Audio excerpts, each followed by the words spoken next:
Bonjour ici, salut là-bas. Et bienvenue sur François dans votre émission citoyenne. Votre émission citoyenne, vous la connaissez, elle s'appelle Flash Talk, véritable forum posé au milieu de la ville et de ses habitants. Aujourd'hui, nous sommes à Montreuil dans un établissement scolaire, le collège Césaria Évora en Seine-Saint-Denis. Mais là, j'ai l'impression qu'on est un petit peu tout seul. Mais ils sont où? Eh ben, ils sont là, venez ils sont là. les collégiens, les collégiennes, les lycéens, les lycéennes.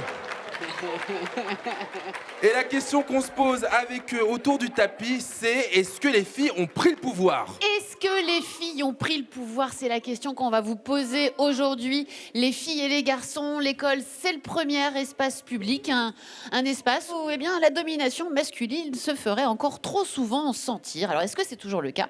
On va vous poser la question aujourd'hui. C'est vous, les filles et les garçons, qui allez faire ce débat. Vous faites le débat autour du tapis, mais aussi sur les réseaux sociaux, avec le hashtag FlashTalk sur Twitter. Puis vous le savez aussi, FlashTalk, c'est la seule émission du PAF intégralement filmée au smartphone. D'ailleurs, qui a envie de filmer cette émission?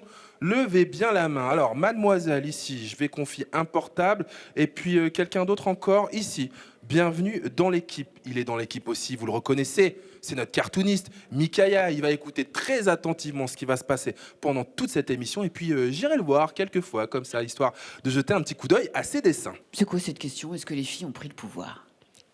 Pas encore, mais bientôt, j'espère. À bientôt, t'as entendu, Raphaël? Bah attends, moi j'ai posé la question au garçon. C'est quoi ton prénom? Regan. Est-ce que les filles ont pris le pouvoir selon toi? Pas pour l'instant, Ah. mais peut-être bientôt aussi.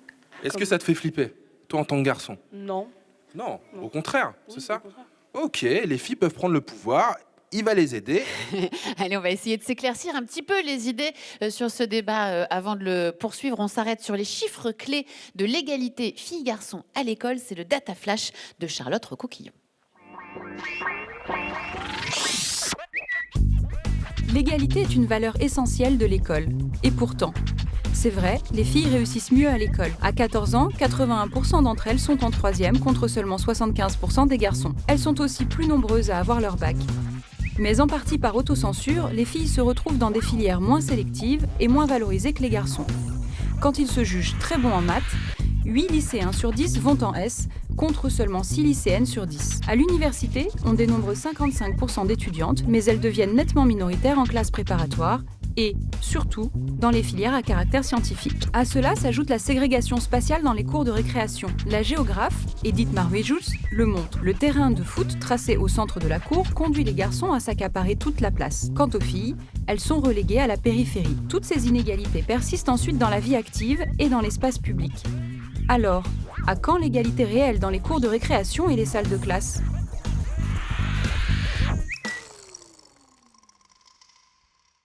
Ça va Camilla, t'es en quelle classe toi?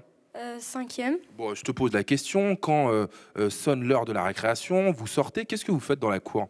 Moi, je traîne avec mes copines et les garçons, ils traînent avec les garçons, mais parfois, il y a des filles qui traînent avec les garçons aussi. Donc un petit peu de mixité, mais peut-être pas assez. Assez de mixité ou pas assez de mixité? Je pense pas qu'il y en a assez. Est-ce que c'était déjà comme ça à l'école primaire? Tu t'en rappelles, c'était vieux maintenant. À l'école primaire, c'était tout le temps comme ça. Quand tu regardes dans la cour, on joue à quoi? Au foot, au basket? Je sais pas, il y en a qui jouent à chat encore. Non, mais il y a quand même une question que je me pose. J'ai remarqué, les garçons jouent au foot ou au basket dans la cour et prennent un petit peu de place. Voire ils prennent toute la place. Est-ce que je me trompe ou pas? Non. Non, je me trompe pas.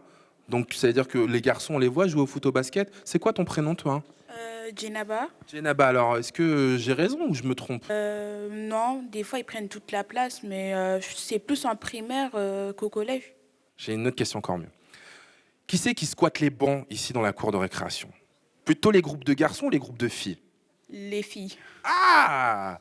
Dans l'espace de l'école, dans la cour, c'est plutôt les filles qui se mettent à l'aise. Et du coup, les garçons, ils sont où? Ils sont debout. Ils veulent nous laisser la place. On reste assises, eux, ils sont debout. Oh là là, dis donc, on est tombé dans un collège de princes charmants, Sonia. Ah, j'ai des avis intéressants là, là derrière. Qu'est-ce que vous étiez en train de me dire là?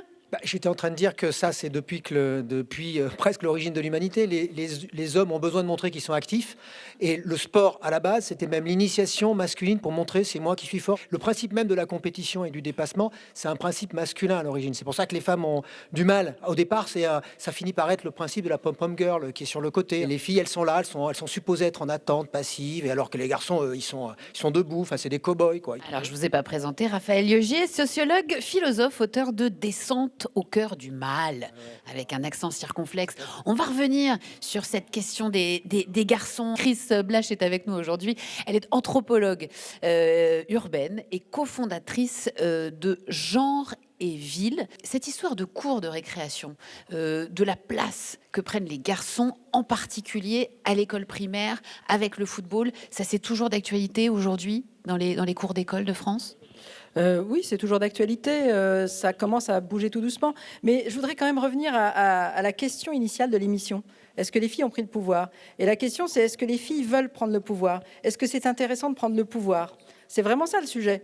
Est-ce que cette question du pouvoir n'est pas justement au cœur des discriminations? Le pouvoir, c'est dominer. Donc l'idée, c'est pas que les filles prennent le pouvoir, mais c'est qu'on se partage les espaces. Et c'est pour ça que les filles aussi vont se rabattre sur les bancs, vont utiliser, et Raphaël avait raison, cette formule assez finalement passive de l'espace, parce que l'activité est l'outil de la domination. Donc voilà, je reviens bien à cette question du pouvoir, elle est centrale. Je pense que l'idée, c'est pas de renverser les choses, c'est de s'équilibrer. Et quelles conséquences ça a, cette répartition de l'espace? C'est très tôt une séparation des sexes qui se fait par l'outil du pouvoir et qu'il faut qu'on arrive à régler aujourd'hui. De ce côté-là, on souffle un petit peu en entendant ce que nous dit Chris. C'est quoi ton prénom? Arnaud, Arnaud, t'es en quelle classe, toi? 3e. 3e. Et là, tu disais, oh bah non. Mais alors, c'est plutôt les garçons qui font du foot ou pas? Oui, parce que malheureusement, il y a des surveillants, ils laissent pas les filles jouer parce que ils disent que elles ont pas, même si elles sont au complet, donc par exemple elles sont 6, ils laissent pas jouer. Mais pourquoi? Je sais pas. Wow! Accusation grave ici au sein du collège Césaria Evora, qu'on me fasse venir des surveillants ici tout de suite sur ce tapis. Mais si les filles avaient envie de jouer et qu'il n'y avait pas les histoires de surveillants, vous leur laisseriez la place? Bah oui. Est-ce qu'il y a des filles ici dans ce collège qui ne vont pas dans certains endroits de la cour parce que c'est plutôt le coin des garçons? Alors est-ce que les garçons laissent assez de place aux filles dans la cour? C'est quoi ton prénom, toi? Berkane. Berkane, alors? Ouais, il y a assez de place. Quand il y a des garçons, les filles elles viennent aussi parce que genre on dit pas c'est notre place et tout. Genre si elles veulent venir, elles viennent. On est vraiment dans un vrai rapport de mixité ici. On est dans un exemple de collège, justement. Rapprochons-nous alors de notre sociologue et philosophe Raphaël Liogier. Merci encore d'être là, Raphaël. À l'école, la question de la virilité, c'est central selon vous? Elle est plus que centrale, c'est là où elle se définit, la virilité, dès le plus jeune âge. Moi, je crois que, justement, pour revenir aussi à cette question du pouvoir, il y a aujourd'hui, on a dit, est-ce que les filles ont pris le pouvoir? C'est-à-dire, ça dépend quel pouvoir. D'un côté, c'est comme si les filles qui ont eu l'habitude de se battre, de se battre pour exister, dans l'espace de la classe, elles prennent le pouvoir très clairement au niveau des notes, et on le voit pas seulement au niveau du collège, ça continue ensuite au niveau du lycée, puis ça continue même à l'École nationale d'administration, partout, quoi. C'est ce qui est en train de se passer. Mais d'un autre côté, les garçons ont tendance à se retrancher sur ce qui est l'expression par excellence de la virilité, c'est-à-dire la force, et ce qui reste le rapport au corps. On est plus fort, nous, physiquement. L'éducation, donc en partie l'école, joue un rôle fondamental pour les futures générations d'hommes que eux sortent de cette espèce d'exigence de la performance virile. Selon vous, il y a encore du boulot? Je pense qu'il y a encore un boulot énorme. C'est-à-dire, on est dans une période de crise. Il y a une réaction, c'est ce qu'on appelle en anglais un backlash, c'est une réaction du monde viril qui veut garder son pouvoir. Et c'est là le développement de la pornographie dès le collège et encore plus au lycée. Parce que la pornographie, c'est par excellence le fantasme viril de la performance, qui est dans un sens dans la continuité du sport viril. Je suis capable de me faire, entre guillemets, plus de filles. Non, mais je crois qu'il faut le dire, il faut appeler un chat, et ça commence directement dans la cour d'école. Et là, on a tous les sportifs de haut niveau qui nous regardent, qui sont en train d'effacer leur historique sur leur ordinateur. Raphaël, reste avec Raphaël Liogier, parce que moi, je suis avec Camilla, qui a une question à lui poser. Vas-y. En fait, il y a quelque chose que je comprends pas dans les écoles. Pour les profs de maths, non, il y a que des garçons, et en techno, c'est pareil. Et en français, il n'y a que des profs filles, donc Pourquoi tous les profs de maths sont des hommes et toutes les profs de français des femmes? On généralise, mais les maths, c'est supposé, on pourrait dire, l'équivalent au niveau intellectuel de là où on peut faire de la performance, où c'est quantifiable, où c'est de la performance, où je suis plus fort, je suis plus intelligent au sens quantitatif, je suis une grosse tête. Alors que les lettres, c'est supposé être un truc, ah oui, bah, c'est du français, c'est un truc de chochotte, c'est pour les filles, c'est rose bonbon, c'est du roman, c'est de la poésie, etc. Donc cette dichotomie, elle existe au sein même des disciplines. Ouais. Alors moi j'ai une Twingo, une petite Twingo, vous en tirez les conclusions que vous voulez. Hein. Tiens, je vais aller voir une prof de français qui est là ici aujourd'hui. Bonjour. Bonjour. Comment vous appelez? Anne. Anne. Vous êtes prof de français ici, donc au collège Césaria Évora.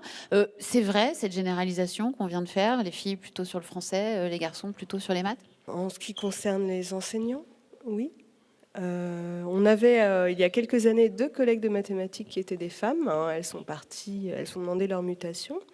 Donc il y a quand même des enseignants de mathématiques féminins.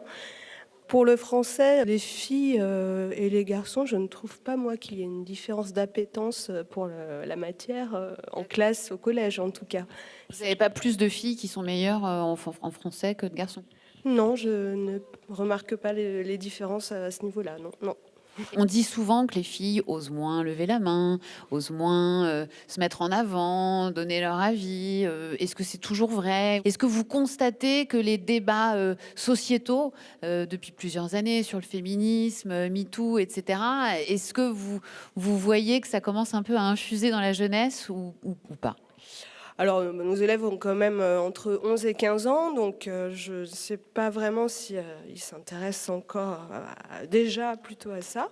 En classe, en tout cas, j'ai des filles qui sont super dynamiques, qui participent bien. Puis les garçons, je les trouve un peu plus discrets, au contraire, dans cette classe-là, en tout cas. Voilà. C'est vous les filles qui avez pris le pouvoir dans la classe de la prof de français? Comment tu t'appelles? Salma. Et alors, qu'est-ce que tu penses de cette question, toi? Est-ce que tu as l'impression que les filles sont à égalité avec les garçons? Non, parce que parfois, il y a des garçons qui se sentent supérieurs aux filles. Ça se fait pas. C'est pas encore trop l'âge où on se mélange beaucoup?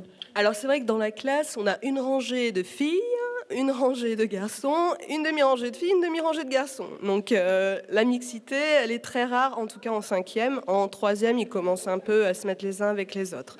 Ouais. Ça commence en 4e. Ok, on a retenu. Évidemment, le débat aussi se tient sur les réseaux sociaux. Vous le savez, avec le hashtag FlashTalk sur Twitter. Vigos4You nous dit « On est là !» avec plein de A comme ça. On n'est pas prête de lâcher le steak. Nous, les meufs, on n'a jamais autant parlé de nous, de nos causes, de nos combats. Croyez-moi, ce n'est que le début. Ou encore Chikungugu qui dit « C'est bon, les filles, elles se la racontent maintenant. Depuis le hashtag MeToo, on a l'impression qu'on ne voit plus qu'elles. Ce serait bien que ça se calme un peu. En tant que mec, maintenant, j'ai tout le temps peur de dire un truc de travers. Pour celles et ceux qui nous suivent depuis longtemps, vous savez que Flash Talk est une émission qui se déplace. Aujourd'hui, toute la régie est donc dans ce gymnase. Ça va la régie? Tout va bien? Voilà. Réalisateur, homme, mais productrice. C'est elle qui tient l'argent. Femme. Voilà. Je rejoins ici le proviseur de ce collège. Merci encore de nous accueillir. Comment ça va? Très bien. Les élèves sont bien sur le débat, là, hein? Ils sont parfaits. De toute façon, on leur a dit, hein, c'est pas une notation aujourd'hui, c'est pas un cours. Ils disent et elles disent ce qu'ils et ce qu'elles veulent. Sur cette question, alors, les filles ont pris le pouvoir. Qu'est-ce que vous en dites, vous? Alors, je ne pense pas qu'actuellement les filles prennent forcément le pouvoir, mais on s'aperçoit, notamment en termes de réussite, parce qu'on est venu un petit peu sur ces questions-là, elles réussissent mieux et qualitativement aussi. Alors, nous, les indicateurs, c'est par exemple le diplôme national du brevet, et on s'aperçoit qu'il y a plus de mentions pour les filles que pour les garçons. Maintenant, je veux juste revenir sur la question de la cour. Et là, on a fait un projet là, sur le collège d'amener une personne extérieure, donc une anthropologue, qui observe dans la cour et dans les espaces de circulation ce qui se passe, pour qu'on voit un petit peu ce qui se joue entre les élèves. Et du coup, ce débat, j'en profite, nous permet aussi d'entendre des choses très intéressantes de leur part et qu'on n'entend pas toujours. Merci encore, hein, monsieur le principal. Quelqu'un qui est posé ici, qui a pris ses aises complètement. On a l'impression qu'il est inscrit en 5e B, celui-ci. C'est Mikaya. Comment ça va, Mikaya? Tout va très bien, merci. Oui, en tout cas, il a ouvert sa trousse, il a sorti ses crayons, il n'a pas attendu l'heure de la sonnerie pour commencer à dessiner. Et oui, on a beaucoup parlé du pouvoir, hein, le pouvoir dans les cours de récré. Alors, qui a le pouvoir dans la cour de récré? Un garçon qui dit pas les mochetés gnangnan de filles en tout cas, et la fille qui dit encore moins les gros nazes de garçons. On sent les difficultés de l'acné. Hein. Ah oui, hein, ça, mais c'est l'âge aussi, c'est normal. Un autre dessin peut-être? Bah oui, parce qu'on a beaucoup parlé de bancs, j'ai trouvé là, depuis tout à l'heure, de bancs et de foot. Et le garçon qui dit aux filles, vous pouvez jouer au foot avec nous, en restant sur le banc des remplaçants. J'en connais hein, qui sont un peu comme ça, mais apparemment pas dans ce collège. Hein. Michael, on se retrouve d'ici la fin de l'émission. Hein. Et de notre côté, Raphaël, il y a un petit débat improvisé hyper intéressant qui s'est organisé là avec des jeunes de 3e sur la virilité. Parce que vos propos, Raphaël Liogier, tout à l'heure, ont beaucoup fait réagir sur la virilité. Alors, on commence par vous. Comment tu t'appelles? Bilal. Bilal. T'as quel âge? 15 ans. D'accord. Qu'est-ce que tu avais envie de dire sur cette question de la virilité? En fait, en vrai, on grandit avec ces principes, entre guillemets. On les rentre dans la tête. Et qu'est-ce qu'on te rentre dans la tête, Bilal, quand t'es un garçon? Que les garçons, ils font ça, qui font du sport, voilà, que je reviens sur vous, qui font du sport, les filles font pas de sport, ils restent à la maison, les garçons, ils sortent, tu vois, des trucs comme ça, en fait. Toi, t'as grandi avec ces idées-là? Non, pas spécialement. Pas spécialement. Mais tu vois ça autour de toi? Oui, ça arrive dans plusieurs familles, oui. Ça arrive souvent. Toi, tu dis c'est une question d'éducation. Oui, voilà. Et toi, comment tu t'appelles, toi? Berkane. Qu'est-ce que tu disais? Bah, moi aussi, en fait, je suis d'accord avec lui parce que, par exemple, dans les magasins, donc, en fait, par exemple, on vend des jouets pour la cuisine dans les côtés filles, des voitures dans les côtés garçons. On impose ça, en fait, aux enfants. Les garçons, ils grandissent comme ça, les filles comme ça. C'est déjà décidé, en fait. Et toi, aujourd'hui, à 14 ans, c'est ça? T'as 14 ans? À 14 ans, pour toi, ça veut dire quoi, être un garçon? Je sais pas comment définir ça, mais... Alors, vous confirmez, vous êtes amis avec ce personnage? Oui. Et ça va? Il se croit pas trop supérieur aux filles? Non, on est à égalité. Et alors, il est un peu spécial dans son cas, ou est-ce qu'il représente bien tous les garçons du collège? Bah non, ça va, il représente bien. On est assez mixte dans ce collège, du coup ça va. Et ouais, ça va. Et toi, rappelle-moi comment tu t'appelles? Odile. Odile, elle veut être avocate. Et je peux vous dire qu'elle est en train de préparer ses arguments. Qu'est-ce que tu voulais nous dire, Odile? En fait, moi, je reviens sur Raphaël. Raphaël. Il avait dit quelque chose qui m'avait interpellée. C'est pas que je l'ai mal pris, mais je me suis dit, mais pourquoi? Et quand il disait le mot viril, il appliquait plus aux garçons qu'aux filles, en fait. Toi aussi, tu veux être viril? Bah, viril, c'est pour tout le monde. C'est pour les filles, les garçons, c'est pour tout le monde. Il y a pas viril, c'est pas un mot juste pour un sexe, c'est pour les deux. Alors, on a peut-être un petit sujet sémantique. Oui, Raphaël. La parole à la défense, s'il vous plaît. Raphaël. Non, mais je me sens pas avoir à me défendre parce que je pense que c'est très intéressant ce que vous avez dit, puisque vir en latin, ça veut dire homme, au sens viril, justement, c'est-à-dire homme différent des femmes. Et le fait qu'aujourd'hui, vous revendiquiez le fait d'être viril, c'est ça la véritable égalité. Donc oui, je pense que les mots portent la différence, la différence homme-femme et portent la domination. C'est d'où l'idée d'écriture inclusive, qui n'est pas un détail. C'est vraiment intéressant. Est-ce que tu as l'impression qu'en tant que fille, en tant que jeune femme, tu peux faire exactement les mêmes métiers que les garçons? Bien sûr, bah oui. Voilà. Il n'y a pas un métier pour les garçons, un métier pour les filles. C'est juste que nous, j'ai l'impression, on est en 2019, on ne veut pas faire la même chose qu'eux, les mêmes choses qu'ils faisaient, qu'ils étaient mal en fait. Ils différencient trop les filles et les garçons. Et aujourd'hui, on a l'occasion de faire égalité partout. Bah, du coup, moi, j'ai envie qu'il y ait une égalité partout parce qu'il n'y a pas des métiers pour les garçons, il n'y a pas des jouets pour les garçons. Tout est pour les deux. Merci, Odile. Appelle la maître. Merci, maître Odile. Quand même, vous pouvez l'applaudir, Odile, quand même. Et moi, je suis content d'entendre ça parce que voilà, on casse les clichés aussi avec cette émission. On est dans l'exemplarité de la Seine-Saint-Denis que j'aime tant. Je me suis rapproché de Audrey Noël-Terre, qui est cofondatrice de Womenability, association qui identifie et partage des solutions concrètes pour vivre des villes plus mixtes. En quoi l'appropriation de la ville est inégale entre les filles, les garçons, les hommes et les femmes? Alors, on s'est aperçu à travers le temps que les urbanistes ou les personnes qui ont fait la ville étaient souvent des hommes et ont fait des villes à l'image des hommes. Quand on marche dans la rue, on regarde déjà le nom des rues. La majorité, c'est des noms de rues d'hommes. Quand on regarde les équipements publics, aujourd'hui, on a fait beaucoup de city foot, city stade, terrain de basket, et on regarde, c'est souvent les garçons qui les utilisent. Et aujourd'hui, on se pose des questions, on se dit, mais comment on fait pour que les femmes, elles se sentent bien dans l'espace public, elles ont envie d'y rester? Comment on fait? Alors, il y a deux choses, je crois, qu'on peut faire aujourd'hui. Il y a soit inciter les jeunes filles à faire des sports comme du foot. Donc, on regarde en Suède, par exemple, quand tu veux louer un terrain de foot, si tu n'as pas de filles, tu n'es pas prioritaire. prioritaire. Du coup, on incite les équipes à être mixtes. On dit, bah voilà, si tu as la moitié de filles dans ton équipe, bah, tu as prioritaire, tu peux avoir un terrain de foot plus vite ou gratuitement. Est-ce que ça fonctionne bien? Ouais, ça fonctionne super bien. Donc c'est vraiment inciter à la mixité. Et ensuite, il y a une deuxième chose, c'est de penser qu'est-ce que les filles elles veulent faire en fait dans l'espace public. Est-ce qu'on peut adapter un espace aux besoins des filles? Comment on fait un espace où si on veut faire de la danse, on peut faire de la danse, du volleyball, du badminton, qu'on passe pas à un espace public que du foot ou du basket. Ça me paraît être en tout cas des solutions, des propositions de bon sens. Je sais aussi que vous avez lancé avec Women Ability des marches exploratoires.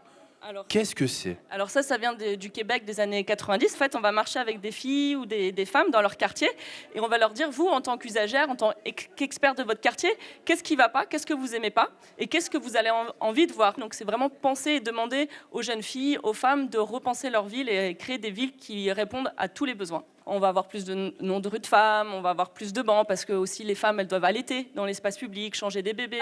C'est à vous, c'est à la jeunesse, c'est à vous de penser qu'est-ce que tu n'aimes pas dans ta ville, qu'est-ce que tu veux changer. Et il ne faut pas attendre qu'un urbaniste te dise c'est quoi une ville, c'est à toi de décider ta ville et à créer ta ville. Beaucoup de bonnes pratiques et beaucoup de bonnes propositions, bravo. Et beaucoup de bonnes pratiques aussi dans d'autres écoles à l'étranger. Pour revenir spécifiquement à la question de l'école avec Chris Blash, qui est donc anthropologue urbaine et qui est avec nous aujourd'hui. Est-ce qu'il y a d'autres espaces au sein de l'école qui peuvent poser problème en termes de répartition égalitaire entre les filles et les garçons? Bien sûr, il y a plein d'espaces, mais le lieu qui est le plus confrontationnel, souvent, c'est les toilettes. On sait que c'est là aussi que perdure le plus de discrimination, d'agression, y compris au sein d'un même groupe. Ça peut être même au sein des garçons contre les garçons eux-mêmes. Donc c'est vrai qu'il y a un vrai travail à faire sur les toilettes. C'est quoi le problème avec les toilettes? C'est un lieu fermé.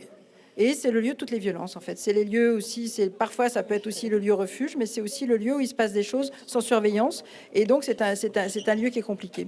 Donc c'est vrai qu'il faut réouvrir les toilettes, y créer de la mixité. D'ailleurs, je voudrais relever quand même, parce que ça m'a vraiment interpellée, c'est qu'ici on a des jeunes, mais qui sont top, quoi. J'entends des filles et des garçons qui vivent l'égalité. Mais on voit que les jeunes, ils se prennent en main, ils n'ont pas attendu. Donc je suis assez confiante sur cette nouvelle génération. Bravo les jeunes, on vient de vous féliciter. Là, je ne sais pas si vous avez entendu.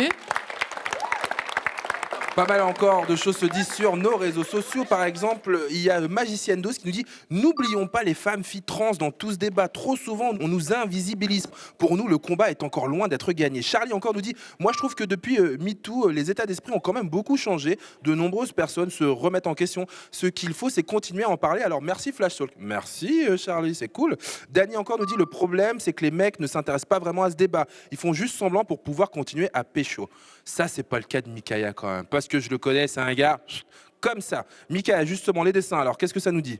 Eh bien, heureusement que le futur est là, parce qu'on voit que quand même le problème de pouvoir existe encore actuellement, ne serait-ce que dans le travail, après le collège. Donc, dans l'entreprise, une femme qui dit à son patron « Je veux plus de responsabilités et de pouvoir ». Et le patron qui dit « Allons, ressaisissez-vous, vous valez mieux que de tomber dans ce piège typiquement masculin qu'est l'ambition. » Oh, c'est cynique. Oh là là. Un dernier dessin pour conclure cette émission. Un dessin qui peut-être résume le tout, l'éternel combat pour le pouvoir, et la femme qui dit « c'est parce qu'on est des femmes que vous refusez de nous laisser le pouvoir », et le gars qui dit « faux, c'est parce que vous n'êtes pas des hommes ». Cette nuance, on n'en peut plus en 2020. Merci Mickaël, vous pouvez applaudir très fort s'il vous plaît. Notre cartooniste cette semaine dans Flash Talk. Allez, on va donner le mot de la fin à ces jeunes qui sont avec nous aujourd'hui. Aymen, tu as 12 ans, tu es en 5e. Qu'est-ce que tu voulais me dire sur les filles et les garçons? Alors, je voulais dire que parfois en classe, les profs, ils nous obligeaient à nous mettre à côté des filles, ou les filles, ils obligeaient les filles à se mettre à côté des garçons. Et au début, ils ne s'entendaient pas, et à la fin, ça s'entend. Voilà. Ils rigolent et après, ils jouent. Et qu'est-ce que ça montre, à ton avis, ça? Qu'au début, j'ai l'impression qu'ils sont méfiants ou méfiantes. Et à la fin, ils sont bien, ils se sentent bien. Ils n'ont plus le stress d'être avec des garçons ou le stress d'être avec des filles. Voilà. C'est quoi ton prénom? Maëlys. Maëlys, t'es en quelle classe toi? En 3e. Qu'est-ce qu'on peut dire en mot de la fin alors?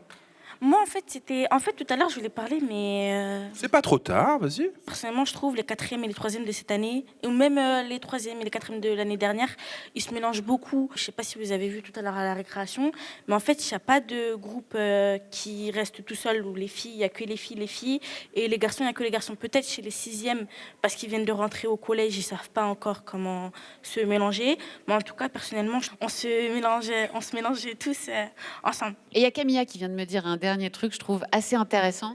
En fait, moi, en 6e, quand je traînais avec des garçons pour parler avec eux, et ben à chaque fois, on me traitait d'amoureuse. À chaque fois que je leur dis qu'en fait, on est juste amis, et ben en fait, ils pensent que c'est faux ce que je dis, et donc du coup, ça énerve, et donc du coup, je trouve que c'est un petit peu injuste. Donc on a bien compris, les filles et les garçons, on a le droit de traîner ensemble sans être forcément amoureux. Vous êtes d'accord avec ça? Ouais. À peu près.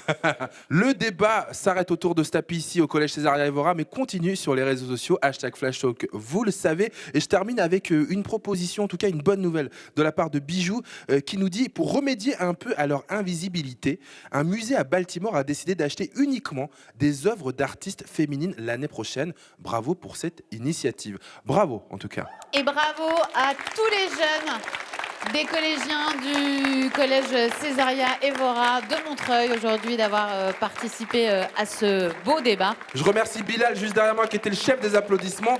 Bravo mon frérot, bravo. On se retrouve bientôt. Salut. À bientôt.